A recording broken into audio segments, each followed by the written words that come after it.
And let's begin by getting you details of Prime Minister Modi's big attack on the opposition invoking the emergency. The first session of the 18th Lok Sabha kicked off today with the oath-taking by the newly elected members, including Prime Minister Modi. But before that, when he spoke to the media, Prime Minister Modi invoked the emergency era. This ahead of the 50th anniversary of emergency, which is tomorrow on June 25th. Prime Minister Modi, in his interaction, called June 25th a blot on Indian democracy and vowed that he would never allow anyone to dare repeat emergency in the country. Prime Minister Modi also said that the constitution was negated during the emergency and that such an incident will never be allowed to repeat.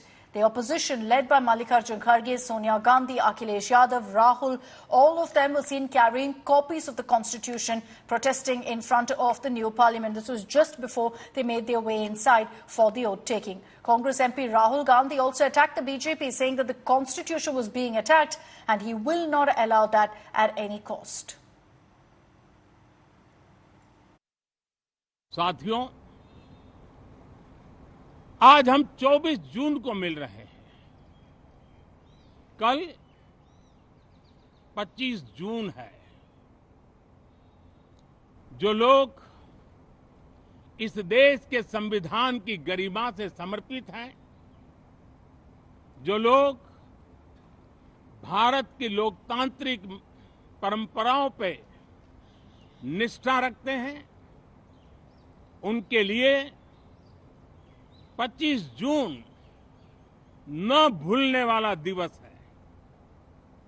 कल 25 जून को भारत के लोकतंत्र में जो काला धब्बा लगा था, उसके 50 वर्ष हो रहे हैं। भारत की नई पीढ़ी इस बात को कभी नहीं भूलेगी कि भारत के संविधान को पूरी तरह नकार दिया गया था। संविधान के लीरे लीरा उड़ा दिए गए थे। देश को जेल खाना बना दिया गया था। लोकतंत्र को पूरी तरह दबोच दिया गया था। इमरजेंसी के ये 50 साल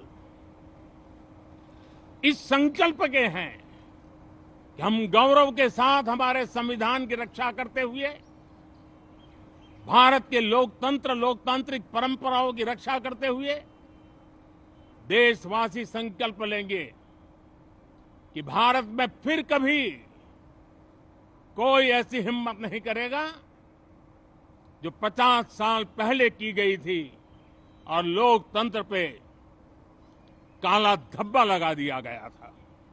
सर, कॉन्स्टिट्यूशन लाने की जरूरत क्यों पड़ी आज आप लोगों को, सब विपक्ष के? क्योंकि देखिए,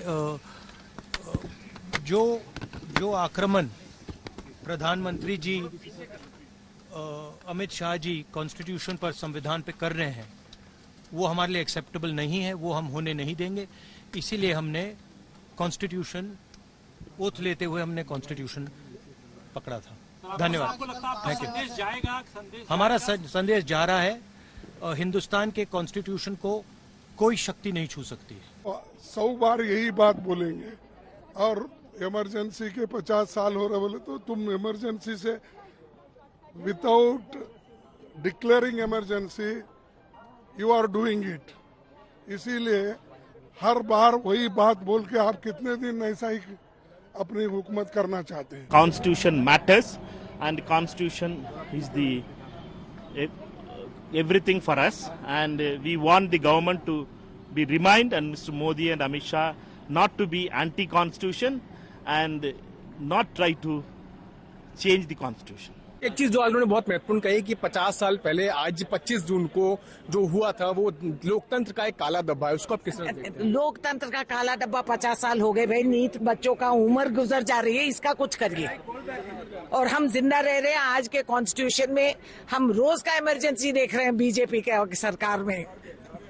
जो आरोप आप पे लगा इमरजेंसी को लेकर जो बात कही, उन्होंने कहा कि ये दोबारा ऐसा ना हो, उसके लिए प्रतिबद्ध। अच्छा, दोबारा वैसा ना हो, दोबारा ऐसा ना हो कि हाउस में से आप लोगों को उठा के बाहर फेंक दें। वो कौन सी कॉन्स्टिट्यूशनल राइट से करे हैं, ये समझाइए ना। ये सब छोड़ दीजिए। आज देश के सामने जो अहम मुद्दे हैं उसको सदन में उठाना चाहिए और सदन की गरिमा को भी बरकरार रखना चाहिए।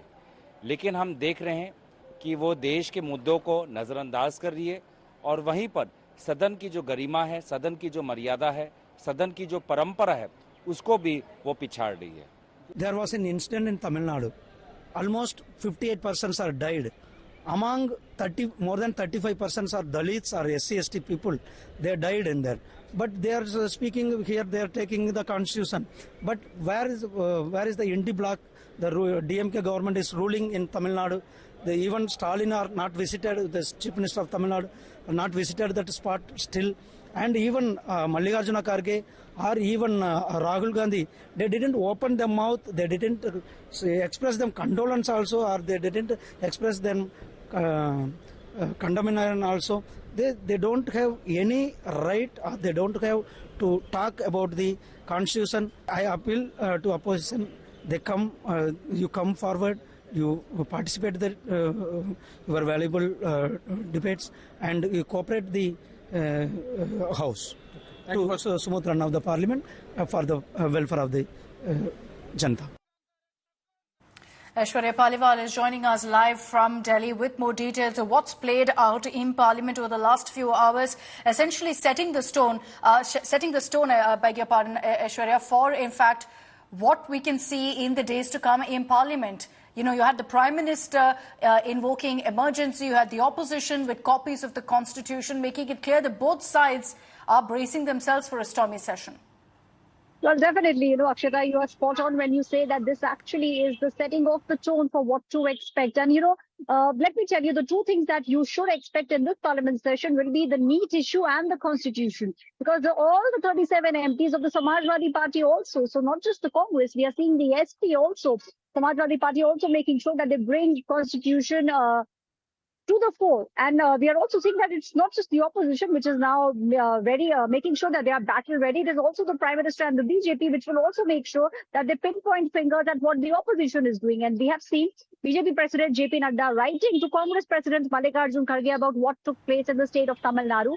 So let's be rest assured, we will see a very stormy Parliament session, not just this, but all the other sessions also. Akshata, this just is a glimpse, a trailer of what we should be expecting in days and months to come. All right, tomorrow you'll see more MPs being sworn in. The day after that is going to be the Speaker's election, and that's the day to really watch out for. Thanks very much, Aishwarya, for joining us with all of those details. Today you had several historic, truly crucial moments playing out in Parliament. The 18th Lok Sabha commencing its first session, and Prime Minister Modi, along with other newly elected MPs, took oath. At least a handful of them. The rest of them will be tomorrow. Prime Minister Modi, in fact, reiterated his Sabka Saath, Sabka Vikas message, but also very importantly said that he wants cooperation from the opposition, saying that Shasan is what people want, not slogans. Prime Minister Modi also took oath with the other MPs like Amit Shah, Rajnath Singh, Nitin Gadkari, Piyush Goyal, Manohar Lal Khattar, H.D. Kumaraswamy, among others. They all took oath as members of Parliament. This is the third time, of course, the Prime Minister is taking oath, as you see on your screens there, 2014, 2019, and now 2024, as Prime Minister, as Varanasi MP, and as leader of the House. Now, Prime Minister Modi pushed for consensus to run the country. He also said that this was a historic moment for the NDA as it came to power for the third term. He said that we will work 3 times harder.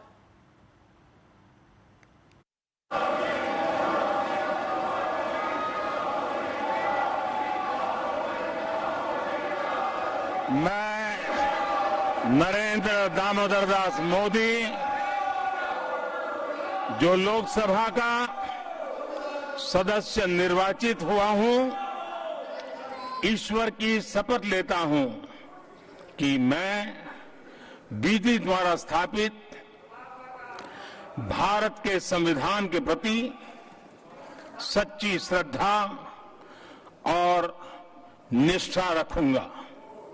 मैं भारत की प्रभुता और अखंडता अक्षुण्ण रखूंगा तथा जिस पद को मैं ग्रहण करने वाला हूं उसके कर्तव्यों का श्रद्धापूर्वक निर्वहन करूंगा।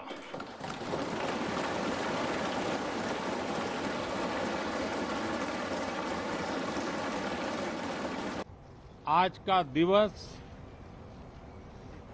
गौरवमय है। यह वैभव का दिन है। आजादी के बाद पहली बार हमारी अपनी नई संसद में ये शपथ समारोह हो रहा है। अब तक ये प्रक्रिया पुराने सदन में हुआ करती थी।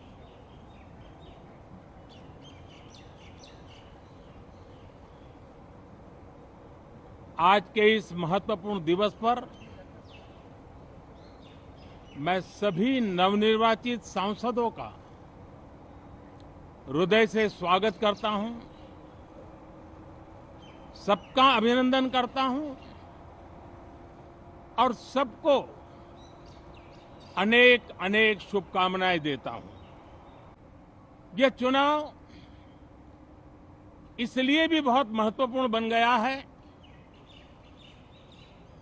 कि आजादी के बाद दूसरी बार किसी सरकार को लगातार तीसरी बार सेवा करने के लिए देश की जनता ने अवसर दिया है और यह अवसर 60 साल के बाद आया है। ये अपने आप में बहुत बड़ी गौरवपूर्ण घटना है। गत 10 वर्ष में जिस परंपरा को हमने प्रस्थापित करने का निरंतर प्रयास किया है, क्योंकि हम मानते हैं कि सरकार चलाने के लिए बहुमत होता है, लेकिन देश चलाने के लिए सहमति बहुत जरूरी होती है और इसलिए हमारा निरंतर प्रयास रहेगा कि हर किसी की सहमति के साथ, हर किसी को साथ लेकर के मां भारती की सेवा करें, 140 करोड़ देशवासियों की आशा आकांक्षाओं को परिपूर्ण करें। क्या कहेंगे आज आप परिवार के साथ आए शपथ लेने के लिए? बिल्कुल गर्व की बात है। आज 5 सांसद हमारे जीत के आए हैं, 100% स्ट्राइक रेट है। आज सब शपथ लेने जा रहे हैं, तो ऐसे में पूरा परिवार हमारे तमाम सांसदों के साथ मजबूती से खड़ा होने हैं। और लोगों क्या कहेंगे, कई सांसदों से आपने मुलाकात भी की, कुछ युवा सांसद भी इस बार उनकी संख्या ज्यादा है। बिल्कुल, और मैं तो चाहता ही हूँ कि ज्यादा युवा आए। मेरी अगर खुद की पार्टी में आप देखेंगे तो मेरा एक अपना एमवाई समीकरण इसमें रहा है, महिलाओं का और युवाओं का। तो ऐसे में 5 में से 4 युवा हैं, 2 महिलाएं हैं। तो ऐसे में मैं चाहता हूँ ये वो आवाज़ है जो मजबूती से देश का प्रतिनिधित्व करनी चाहिए, महिलाओं की और युवाओं की। उसी सोच के साथ इस बार संसद में सब लोग आए हैं। जो पहला दिन है आज, क्या लगता है आपको कैसे 5 साल चलेंगे? अच्छे से चलेंगे, मजबूती से चलेंगे। जरूर विपक्ष की अपनी चिंताएं होंगी, पर उसको भी पूरे सम्मान के साथ, उनकी भी चिंताओं का ध्यान रखते हुए सरकार मजबूती से 5 साल अपना कार्यकाल बड़े फैसले और निर्णयों के साथ पूरा करेगी।